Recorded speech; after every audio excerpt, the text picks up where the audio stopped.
arte em tapetinhos lidos.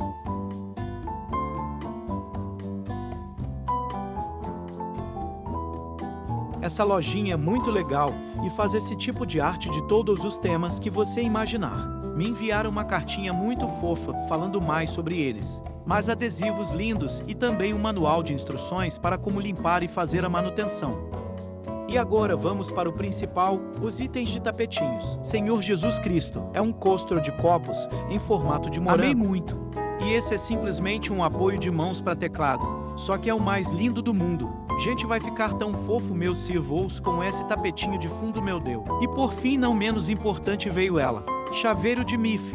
Achei muito delicado e queridinho. Para as fãs de MIF, achei ideal porque quase nunca tem nada dela aqui no Brasil, né? E foi isso, pessoal.